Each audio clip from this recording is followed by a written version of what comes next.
Welcome to More Than a Budget, a podcast presented by Relational Media. Co-founders Jeff Fine-Thomas, a licensed marriage and family therapist, and John Mitchell, a certified financial planner, combine the fields of psychology and personal finance to help couples improve their relationships and discover what is more important than money. Hi, I'm John. And I'm Jeff. Today we're going to be talking about values. And it really is, Jeff and I were talking about how this really is kind of, in some ways, the genesis of our podcast, how we kind of came together and got started working together, trying to figure out how to bring financial planning and some of the ideas around relationships and therapy together. And it really kind of pivoted around this idea that our values are pretty central to how we navigate life together as a couple. Yes, and I would say if you've listened to our episodes, you've probably heard us reference the idea of values over and over and over. So central. I'm not sure we've really unpacked it very much, though. So I think today is our turn to It's unpacking day. Unpack it. It's like that suitcase that you haven't unpacked for 4 or 5 weeks after a vacation. It's just time. No, it's not. It's not like that suitcase. Okay, it's not at all like that suitcase, but I do have one of those. That sounds not fun. This is fun. So, one of the things that I think about is and Jeff, you've talked about this so much. There's so many things in life that are meaningful to us that we haven't actually put words around. Right. So how I live my life, I don't define that. I've never really written a book about the life of John Mitchell. I've never really had to examine it. I just get up in the morning and I keep on trucking, right? Yeah, you go through the motions. Yeah. The routine. And when we get into a relationship with somebody, at its basic level, we're kind of saying, hey, I would like somebody involved in my life. I'd like to be part of somebody's life. This person makes me happy. This person tolerates me. This person is somebody I can do things with. And so you call it a win, and you get together and you head down the road together. But there really wasn't a moment where you said, hey, what are we going to build? What are we going to, if we're going to pair up and do something, what is it specifically that we're going to do with our lives? Yeah, it's interesting. I wonder if people mistake the feeling of being in love with the idea that you might do something together. You might cooperate to build something over time. Mm-hmm. Because I think we're sort of set up really to seek the falling in love part. Yeah. And we assume we're going to live together. And, most of our dreams in life, we've somewhat established those prior to meeting a spouse, right? Yeah. And so we just kind of assume that the spouse is going to come along and help me achieve my goals, and maybe I can help her achieve her goals, right? I think the word assume is the very appropriate one right there. And it's unspoken. And so I don't think it should be a huge surprise that for relationships to struggle with money, to struggle with direction, we jokingly keep talking about, I can't seem to get on the same page, when there was never actually a deliberate effort to define what that actually means and how are we going to go about doing it. So let's define now. So, the word we're using is values. That word has been used many, many ways. Sure. Over time. How are we defining this one? I think of them as organizing principles is Yes. one way to say it. Yeah. I think of it also as a little bit of worldview. Mm-hmm. It's like a recipe, right? I've got my organizing principles, a half a cup of worldviews. Yeah. I think of, maybe 3/4 of a cup of aspiration. Maybe half a cup of avoidance. These are the things that I don't want in my life. Mm-hmm, mm-hmm. We kind of mix those things together, and you end up with, what my values are. Yeah, I think they're like the ideas or the characteristics of what is most important to us. Mm-hmm. I think it's pretty important to know what those things are, to have said them out loud. Yes. Or to write them down. I think a lot of people go through life just wanting either more of good stuff or less of bad stuff. Sure. And I'm a business guy, right? I'm in the field of finance, so I can't help but think about this in business terms.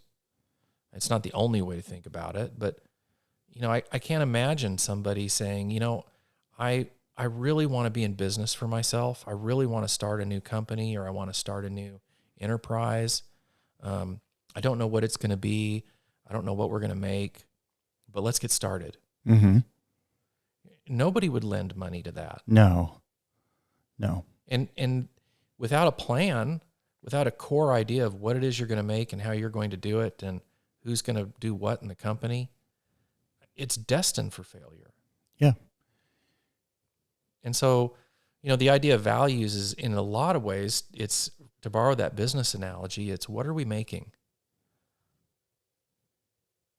I think one of the things I want to clarify, adding to what you're saying, is that values are the things that our resources are used for, Mm-hmm. whether we do that consciously or not. Mm-hmm. And therefore, when we're talking about values and through the lens of your business idea, we're not saying money is the valuable thing. Correct. We're saying something more important than money is the valuable thing. Yeah, I would say it's this, it's progress on this thing. It's progress on this thing that we share. It's this idea that says we accept. Let me back up just a little bit. Okay. When you start bringing resources into this discussion, we have to talk really briefly about scarcity, because we all have to recognize right off of the get-go that we have a limited amount of time, energy, patience, money, right? Yep. Sleep, Mm-hmm. all the core resources. We only have a certain amount of those things. And so we will always have more demands. The world will always be advertising to us with more shiny things. There's no shortage of things that we could do, that we could be interrupted to go do, that we could be lured away to go do, that we could be enticed to go do. Right. But if we don't have a strong sense of what we're doing and why it matters and why we're going to say no to other things, then we find ourselves in a pickle, right? Because we have more things to spend money on, more things to do with our time than we have the resources to do. Sure, you're subject to the will of advertisers or shiny things rather than the direction you wish for your life. Right. And anytime my spouse chooses something that wasn't what I was attracted to in the moment, it has the potential for creating conflict. Mm-hmm. So being in alignment, we use this word a lot, being in alignment on these things that are central, that are our worldview, that are our core aspirational things, help us as a couple use resources in a way that furthers our cause. And we've decided these things are so important that when we make progress on them, we feel good. We feel good about ourselves, and we feel good about the participation of our spouse, the leadership of our spouse, whatever, partnership with our spouse. And we want more of that. Yeah. You said something in the prep for this episode that stuck out to me, which was, are we builders or are we consumers? Sure. The idea is, if we marry young, we start young in a committed relationship, it is not unthinkable that we're going to spend 50 plus years together. That's a really big number. That's a lot of time. Yeah. What could you accomplish in 50 years if you commit to it? Some of the projects that I think of is, hey, we want to save some money for a vacation next year. Or, we want to plan for retirement. That's going to be maybe a 20-year savings goal, maybe longer. We want to have kids, and they're going to be at home for, 18 years plus or minus. Those are those are still paling to that 50-year curve, right? That 50-year time period. You could be totally accidental and go through life and maybe have an enjoyable life. But you would have to be able to look back and go, what could we have done if we'd really put our heads together? So let's be practical. Yes. So I think I'm imagining a listener thinking, okay, well, so if we want to do something together, how do we do that? How do we find our common values? Because we're not talking about a situation where one person's values Right. is the spot we go with. We're talking about the values that the couple makes. Correct. So how do we go about finding our common values? So we've talked about this method. Do you want to outline a little bit of it? Yeah, I think the first thing that I would suggest is that each person in the couple sit down and create a sort of brainstormed list. There's no wrong answers of everything that's important to them in life. Individually, separate from each other. And make that as exhaustive a list as you can. How do you do that? Well, you think about the important people in your life and why they're important. What makes them important to you? What are the important achievements that you've had or people around you have had? What characteristics do you appreciate in people, mentors, teachers, friends, family, whatever? What are the kinds of dreams that you have? What are you reaching for? What do you feel led to or compelled to? Yeah, another way that I think of it is, what characteristics did you really respect in core people in your life? Yeah. Were they hospitable? Were they giving?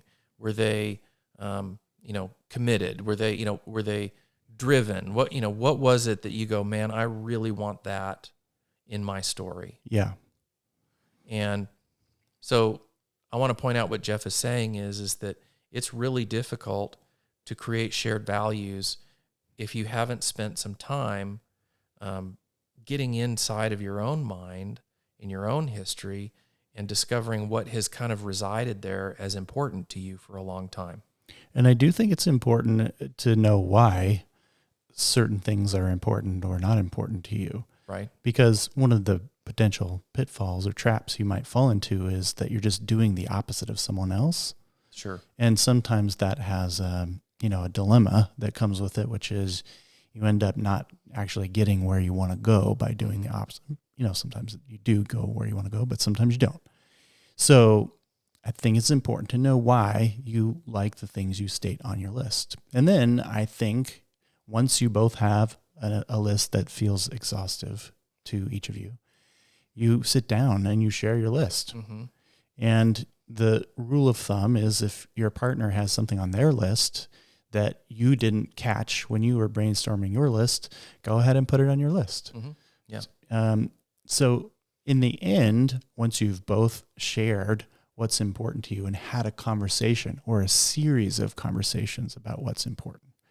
Yeah, and I want to interrupt here because I think, when I've gone through this process with my wife and I'm starting to read my list, she'll interrupt me and say, I totally see that as important to you. Yeah. I see when you make choices. I see how you, veer towards this. I can see, so your spouse should be able to recognize some of these traits. Yes. And maybe a few that you didn't write down. And that's very helpful to have someone outside you saying, hey, I think this might be important to you. And you're like, oh my gosh, how did I forget that?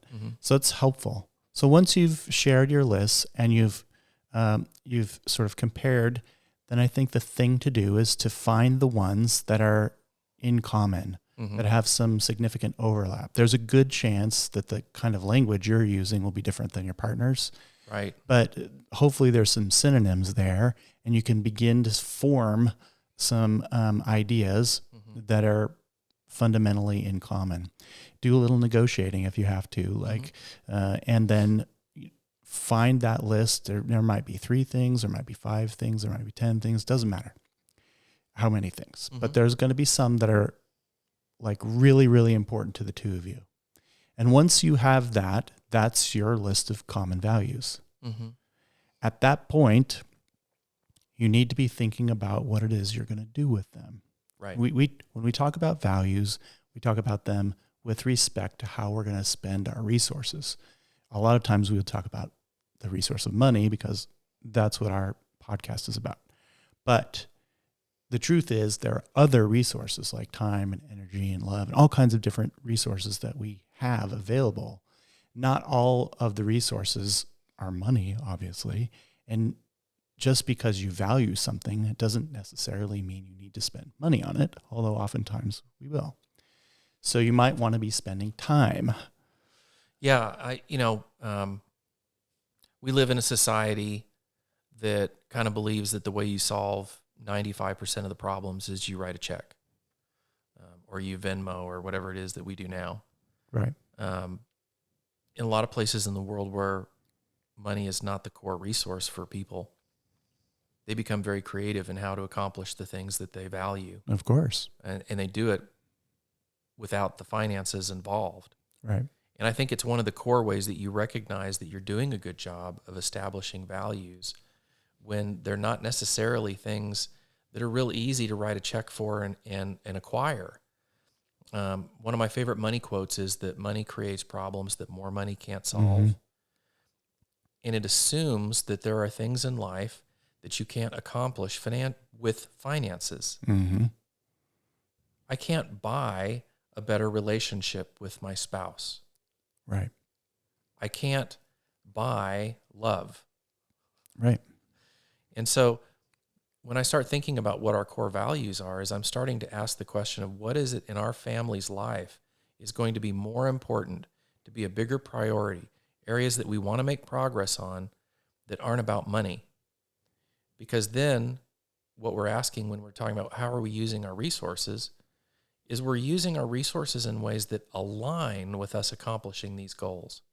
They're not necessarily purchasing these goals. Mm-hmm. That's a very different idea. Yeah. It's important for us to acknowledge that money is not everything, right? Right. Although we talk about it a lot, there are certain things in life, like having a loving relationship, Mm-hmm. that require a different kind of resource, and we must invest in that. Right. Now, I also want to throw out this idea that just because we have now written our own page, right? You have a page, your spouse has a page. Right. You're working on putting together the third page, which is the joint, the shared Right. page, our shared value, our core shared values. That does not mean that I'm going to flush away anything else that's on that page that doesn't quite work on the joint page. That's right. In other words, becoming this thing that we want to build as a couple does not mean that I lose my individual goals or my individual identity. That's right. I'll give a very minor example. So pretty soon where we live, there's a car show.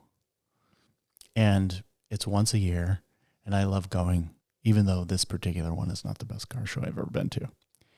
And my wife doesn't care about cars. So when it's time for the car show to come, I have a conversation with her. Hey, what plans do we have? What's important for us this coming weekend? Do we have anything that we need to attend to? You know, we have this conversation. If she says, no, we're good, we don't have any plans, or no, there isn't anything important for us to See ya. Yeah, exactly. It's like, okay, well, do you mind if I go to the car show? And she says, of course. So this is in terms of values, this is very low on my list, but it's a preference, a kind of thing that I enjoy. Mm-hmm. She has her things that she likes to do too. And we have a habit of making sure that when something like this comes up that we know the other one's not interested in, that we have a conversation about it so that it doesn't conflict with our common values, the things that are actually important to us. Mm-hmm. And then, if there's no conflict, then we each do what it is that we're hoping to do, like going to a car show. Correct. So the idea here is that, we have stuff that we've wanted to enjoy, that we've wanted to make progress on since we were kids. We have friends that we may not share with our spouse or our spouse's friends. We can still have our own life and our own agendas, But what we are saying is that we are going to choose, this is a big deal, we're going to choose to elevate certain elements of core values that we have co-authored together, and that those, more often than not, probably significantly more often than not, are going to get first billing when it comes to how we use our time and resources and energy. Yeah, it would be, in our family, it would be very unusual that a common value is less important than an individual value. I can't imagine a situation in which that would be true. So the point is, we make the majority of our decisions, including the financial decisions, with our common values in mind. Even if there's not a discussion had, or there can't be a discussion immediately about whatever decision needs to be made, we think, what are our common values, and how do I get this particular set of goals or values to move forward? And you kind of introduced an idea that we'll sit down and do this in one setting. And the reality is this is a little bit of a moving target, but more importantly, it's something that we want to take enough time in creating that, if we wanted to write it down and put it on the refrigerator. That's what we do. Yeah, or however it is that you want to memorialize this thing, that you both have put enough work into it. It has been tested. It has been flinched. It has, it's gone through some fire and some time to realize that this really is who we want to be. Yeah. But that also doesn't mean that it can't be occasionally renegotiated or moved as life moves around us. That's right. So this is your list. The big thing that we're talking about is nobody should be making this list for you. You should be making this list. Yeah. Together with your spouse, together with the person that you have all of this time in front of you to do something meaningful. Thanks for listening. If you enjoyed this episode, be sure to leave us a like, comment, or review. And tell your friends. New episodes drop weekly. Learn more about Jeff and John at relational-media.com.